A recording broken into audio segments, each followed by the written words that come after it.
নমস্কার বন্ধুরা, আশা করছি তোমরা সবাই ভালো আছো এবং সুস্থ আছো। প্রতিদিনের মতো আজও চলে এসেছি এমন কিছু গুরুত্বপূর্ণ টিপস নিয়ে যেটা তোমাদের প্রত্যেক দিনের কাজ আরও সহজ করে দেবে। সংসারের যে সমস্ত খরচা হয় সেই খরচা থেকে একটু টাকা পয়সাও বাঁচিয়ে দেবে, আবার নিজেদের জন্য একটু সময় বাঁচিয়ে দেবে। তার জন্য বন্ধুরা দেখো চলে এসেছি প্রথম টিপসে এখানে আছে গ্যাস ওভেন। তো গ্যাস আমরা প্রতিদিন তো ব্যবহার করছি, তার মধ্যে দিয়ে গ্যাস কী করে সাশ্রয় করা যায় তারই কিছু টিপস আজ শেয়ার করব। তো বন্ধুরা, এখন যেহেতু প্রচুর শীত পড়ছে, শীতের মধ্যে আমরা যখন জল খাই তো বোতলে, এই ধরনের যে বোতলে আমরা জল ভরি, ঠান্ডা জলটা কখনোই খাই না। আমরা কি করি, এই বোতলে হাফ জল নিই আর হাফ গরম জল করে তারপর হাফ জল গরম দিই, মানে এর মধ্যে ঠান্ডা জলের মধ্যে হাফ বোতল গরম জল দিয়ে মিশিয়ে তারপর আমরা কিন্তু খাই। এবার তার জন্য এই যে জলটা গরম করার জন্য বারবার করে গ্যাস ওভেনটা ধরাই, কোনো একটা সসপ্যানে জলটা গরম করি, আবার মেলাই, আবার যখন নেক্সট টাইমে জল খাওয়ার প্রয়োজন হয় এই এক বোতল জল ফুরিয়ে গেলে আবারও জল গরম করি। এইভাবে বারবার যদি গ্যাস ওভেনটা আমাদের ধরানো হয়, দেখবে অনেকটা পরিমাণ গ্যাস কিন্তু খরচা হয়ে যায়। তো তার জন্য তোমরা ছোট্ট একটা টিপস অ্যাপ্লাই করতে পারো এই শীতের কটা দিন। এরকম যে কোনো একটা সসপ্যানের মধ্যে একটা ভরা সসপ্যানটা জল গরম করে নেবে। তো জলটা যখন ফুটে উঠবে তারপর তোমরা একটা কাজ করতে পারো, তো বারবার গ্যাস ওভেনটা ধরাতেও হবে না, গ্যাসের অপচয়ও হবে না। তো তার জন্য বন্ধুরা এখানে আমি কিন্তু জলটা বসিয়ে দিয়েছি। জলটা ফুটে উঠলেই তারপর তোমাদের সঙ্গে শেয়ার করছি এই জলটা কি করতে হবে। বিশেষ করে এই ঠান্ডার দিনে বাড়িতে ছোট বাচ্চা থাকলে তাদের তো আমরা ঠান্ডা জল খাওয়াতেই পারি না, উষ্ণ জল ওদের খাওয়াতে হয়, মানে গরম জল মিলিয়ে পাইল করে আমরা খাওয়াই। তো দেখো বন্ধুরা, এখানে জল ফুটে উঠলে আমরা এই ধরনের একটা ফ্লাক্স নিয়ে নেব। ফ্লাক্সের মধ্যে জলটা কিন্তু ভরবো। জল ফ্লাক্সের মধ্যে ভরে রাখলে কি সুবিধা হবে, একসঙ্গে 1 লিটার 2 লিটার 500 যে লিটারেরই মানে ফ্লাক্সটা থাকবে, সেই জলটা রেখে দিলে কি হবে, যতক্ষণ এর মধ্যে গরম জল থাকবে সেই বাচ্চাদের খাওয়াই আর আমরা বড়রা খাই। গ্লাসে করে আমরা একটু জল ঢালবো, তার মধ্যে একটু গরম জল মিলিয়ে নেব, মিলিয়ে আমরা খেতে পারবো। তার জন্য বারবার কিন্তু আমাদের গ্যাস ওভেনটা ধরাতে হবে না। আর যেখানে বারবার ধরাতে হবে না সেখানে গ্যাসটা অপচয়ও কম হবে। তো বন্ধুরা কি করব, আমরা যখন আমাদের জল খাওয়ার প্রয়োজন হবে এরকম গ্লাসে হাফ গ্লাস জল নিয়ে নেব। আমি একটা কাপেই দেখিয়ে দিচ্ছি। আর একটু গরম জল সামান্য একটু বের করে নেব, বের করে এইভাবে ঠান্ডা জলের মধ্যে পাইল করে নেব। পাইল করে কিন্তু এই জলটা আমরা খুব সহজেই কিন্তু খেতে পারবো। ওই ঠান্ডার দিনে প্রচণ্ড ঠান্ডা জলটা কিন্তু আর থাকবে না। তো বন্ধুরা, আশা করছি আমার গ্যাস সাশ্রয় এই টিপসটা তোমাদের অনেকটাই ভালো লেগেছে, অনেকটাই কাজে আসবে। তো চলে এলাম আরও একটা টিপস নিয়ে। এখানে আছে লাইটার। তো বন্ধুরা, লাইটার আমাদের দেখবে রান্না করতে করতে গ্যাসের পাশেই থাকে। এবার রান্নার মধ্যে যে মশলাপাতির ঝাঁঝগুলো থাকে সেসব উড়ে উড়ে না এই এই যে লাইটারের গায়ে পড়ে। অনেক সময় দেখবে এইভাবে মশলাপাতি পড়তে পড়তে একটা মোর্চা পড়ে যায়। এই লাইটারটা একটা সমস্যার সৃষ্টি হয়ে দেয় কিছুদিন যদি পরিষ্কার পরিচ্ছন্ন না রাখো। তো তার জন্য আমরা এটা কিন্তু জল দিয়েও পরিষ্কার করতে পারি না। তো আমরা কিভাবে গ্যাস লাইটারটাকে পরিষ্কার করে নেব, তো দেখো বন্ধুরা, তার জন্য আমরা ওভেনটাকে ধরিয়ে নিলাম। ধরিয়ে এভাবে লাইটারটা একটু সেঁকে নেব, মানে একটু গরম করে নেব। গরম করে তারপর দেখবে খুব সহজেই কিন্তু এর গায়ে যে সমস্ত মোর্চেগুলো পড়ে আছে, যে নোংরাগুলো, সেই নোংরাগুলো খুব সহজে উঠে যাবে। এইবার আমার এটাকে গরম করা হয়ে গেল। গরম করা হয়ে গেলে এটাকে কি করব, দেখো আমাদের প্রত্যেকের বাড়িতে কিন্তু স্টিলের স্কচব্রাইট থাকে।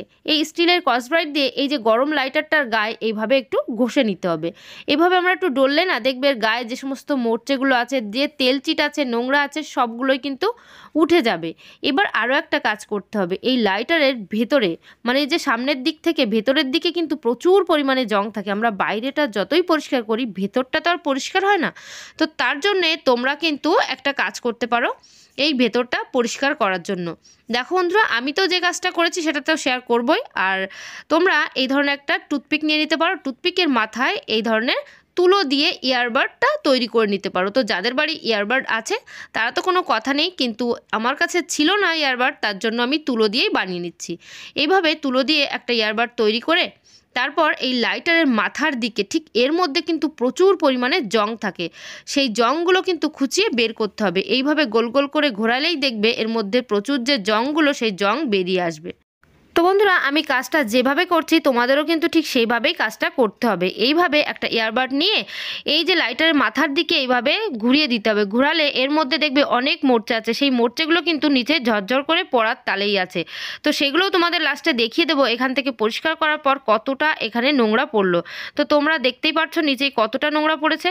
কিচ্ছু না, এইভাবে একটু ভেতরে তুলো দিয়ে একটু ডলে দিলেই ভেতর থেকেও পরিষ্কার হয়ে যাবে। এইভাবে পরিষ্কার করে নিলে লাইটারটা দীর্ঘদিন চলবে, তাড়াতাড়ি নষ্ট হবে না, আমাদের আবার কিনতেও হবে না।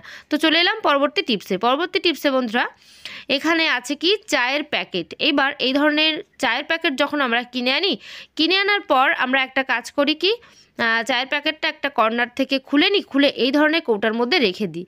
এবার আমার এই কৌটাটার মুখটা একটু বড় আছে, কিন্তু যাদের কৌটার মানে এই যে কৌটার মধ্যে রাখবে চা, যদি একটু মুখটা ছোট থাকে তখন কিন্তু চাটা ঢালতে সমস্যা হয়। যখন চাটা ঢালা হয় চারিদিকে ছড়িয়ে ছিটিয়ে যায়। তো তার জন্য একটা কাজ করে নেব বন্ধুরা, এখানে আমি এই যে প্যাকেটটার একটা কর্নার কেটে নেব, কেটে এর মধ্যে চাটা ঢালবো কিভাবে সেটা তোমাদের সঙ্গে শেয়ার করি। তো আমি এখন কাঁচি দিয়ে মাথাটা একটু কেটে নিচ্ছি। এইটুকু মাথা কিন্তু কাটলে হবে না, একটু বেশি করেই কাটতে হবে। তো বেশি করে আমি কিন্তু প্লাস্টিকের মুখটা কেটেও নিচ্ছি। তো দেখো বন্ধুরা, এইভাবে আমি কেটে নিলাম। এবার আমার কিন্তু মুখটা কাটা কমপ্লিট হয়ে গেছে। এবার আমি আরেকটা কাজ করব, এই ধরনের যে জলের বোতলগুলো আছে বাড়িতে, সেই জলের বোতলে জল খেয়ে আমরা বোতল গুছিয়ে রাখি না, ফেলে দিই। তো ফেলে না দিয়ে তোমরা কিন্তু গুছিয়ে রাখতে পারো। গুছিয়ে আমরা কিন্তু এই বোতলের মাথার দিকটা কেটে নেব। তার জন্য চাকুটাকে প্রথমে গরম করে নিতে হবে। গরম করে নিয়েছি, গরম করে এখানে একটু চাপ দিয়ে এইভাবে বসালেই দেখবে বোতলটা কিন্তু খুব সুন্দর করে কেটে যাচ্ছে। এটা একটা ফানেল মতো তৈরি হয়ে যাচ্ছে, ওই যে কাপগুলো তৈরি হয় সেই কাপ মতো। তো এই কাপটার কাজ কি চলো দেখিয়ে দিই। যে সমস্ত পাত্রে আমরা এই ধরনের চা, চিনি এইসব জিনিস রাখি, যদি সেই পাত্রের মুখটা ছোট হয় ঢালতে গেলে চারিদিকে কিন্তু ছড়িয়ে যায়। তো তার জন্য এরকম ছোট্ট একটা ফানেল আমি রেডি করে নেব। রেডি করে তারপর দেখবে এইটা আমার কতটা কাজে আসে। বিভিন্ন ধরনের জিনিসপত্র ভেতরে ঢোকাতে কিন্তু কাজে লাগবে।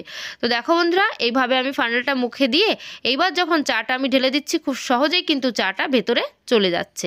এবার আমি কি করব, চাটা যেহেতু এর মধ্যে ভরে গেছে এটাকে একটু উঁচু করতে হবে। উঁচু করলে কিন্তু ভেতরে সব চাই চলে যাবে। তো বন্ধুরা, আমাদের সংসারে মাঝে মাঝে এমন কিছু ঝামেলার কাজ এসে পড়ে, সেগুলো করা একটু টাফ হয়, কিন্তু একটু বুদ্ধি খাটিয়ে এই সমস্ত ছোট ছোট টিপস অ্যান্ড ট্রিক্সের মাধ্যমে করলে দেখবে সেই কাজটা অনেকটা সহজ হয়ে যাচ্ছে। তো বন্ধুরা, আমার এই চা ঢালার এই যে ফানেল তৈরি করলাম, এই টিপসটা তোমাদের কেমন লেগেছে আমাকে কিন্তু অবশ্যই একটু জানিও। তো চলে এলাম আরও একটা টিপস নিয়ে। বন্ধুরা, আমরা এই যে চায়ের যে পাত্রের মধ্যে মানে এই যে কৌটার মধ্যে চাটা তো রাখছি, এবার এই প্যাকেটের মধ্যে অনেক সময় বড় প্যাকেট আমাদের এসে যায়, যে পাত্রের মধ্যে চাটা রাখবো সেটা ভরে গেল, এক্সট্রা কিছু চা থেকে যায়, তখন আমরা একটা রাবার দিয়ে এইভাবে ঘুরিয়ে রেখে দিই। কিন্তু এইভাবে যদি রাবার দিয়ে আটকে রাখি চাটা কিন্তু একদম ভালো থাকে না।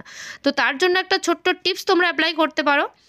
কি করবে তোমরা, এই ধরনের যে পাত্রের মধ্যে চা থেকে যাচ্ছে সেই প্লাস্টিকের থেকে বাইরে না বের করে এর মধ্যেই রাখলে ভালো থাকে। তার জন্য প্রথমে আমি কি করব, এই ধরনের একটা চাকু নিয়ে নেব, চাকুটাকে গরম করে নেব। চাকুটা গরম করে এটা কিন্তু একদম সিল প্রুফ করব। কিভাবে, তো দেখো এইভাবে যে প্যাকেটটা আমি কেটে নিয়েছি, ঠিক এই জায়গাটা একটু বড় করে এই জন্যই কেটেছিলাম। তো এই জায়গাটা গরম চাকু দিয়ে তোমরা যদি এইভাবে একটু চাপ দিয়ে কেটে নেওয়ার মতো করতে পারো, তাহলে এটা কিন্তু একেবারে প্যাক হয়ে যাবে।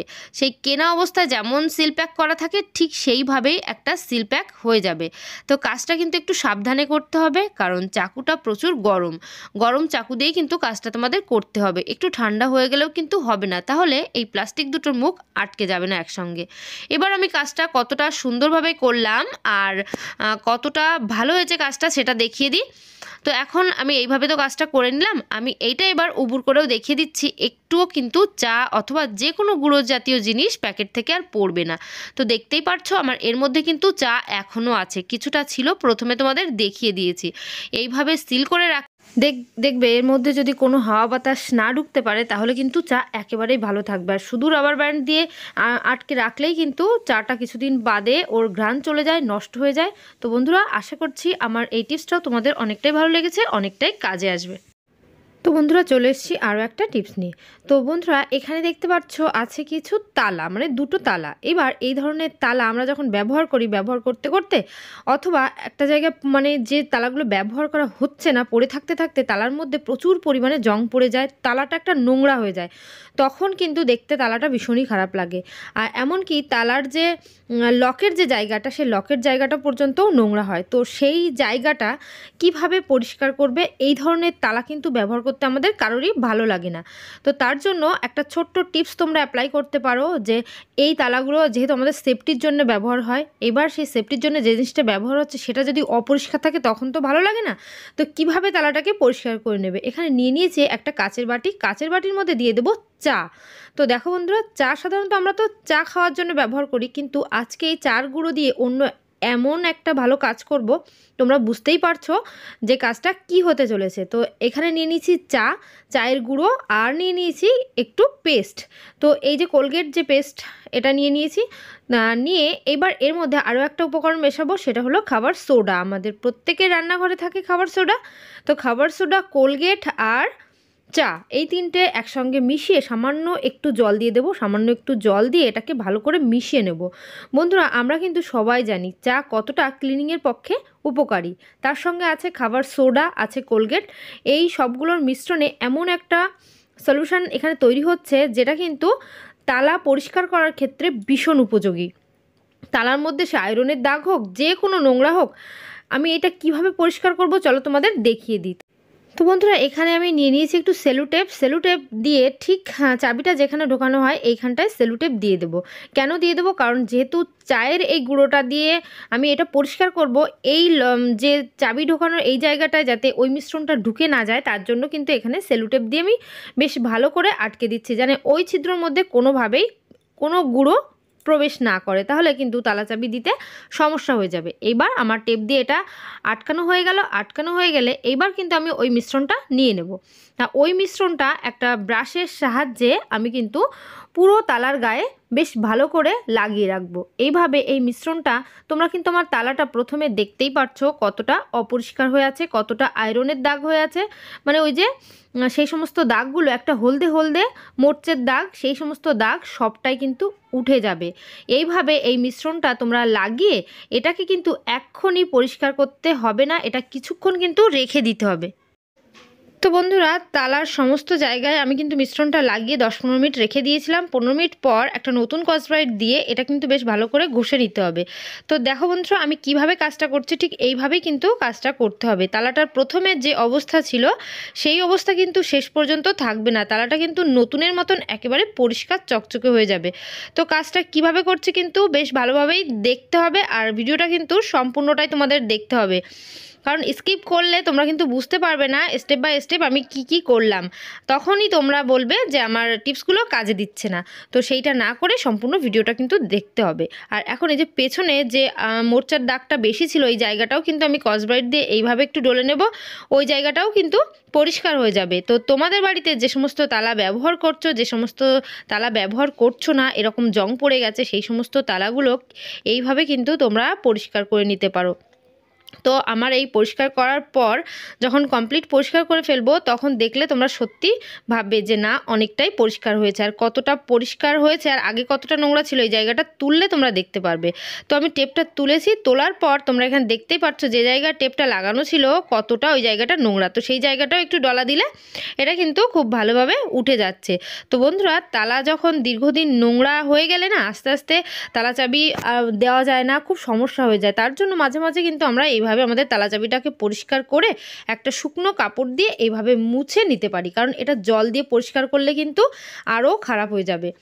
তার জন্য একটা আমি মিশ্রণটা বানিয়েছিলাম, মিশ্রণটা দিয়ে কিন্তু তালাটা পরিষ্কার করে নিলাম। তারপর একটা শুকনো কাপড় দিয়ে এইভাবে ডললেই কিন্তু তালাটা আমার একেবারে পরিষ্কার চকচকে হয়ে গেল। তো দেখো বন্ধুরা, তালাটা কি অবস্থা এখন হয়েছে। তো আশা করছি বন্ধুরা আমার এই টিপসটাও তোমাদের অনেকটাই কাজে আসবে আর অনেকটাই ভালো লেগেছে। আর আমার চ্যানেলে যে সমস্ত নতুন বন্ধুরা আছো, অবশ্যই কিন্তু আমার চ্যানেলটিকে সাবস্ক্রাইব করে দেবে আর অল নোটিফিকেশান অন করে দেবে, তাহলে আমার চ্যানেলে এই ধরনের ভিডিও সবার আগে তোমাদের কাছে পৌঁছে যাবে। তো চলো বন্ধুরা, আজকের ভিডিও আমি এখানে শেষ করছি। আশা করছি সবাই ভালো থাকবে, সুস্থ থাকবে। আবার নেক্সট ভিডিও তাড়াতাড়ি তোমাদের সঙ্গে দেখা হচ্ছে। তো বাই, টাটা।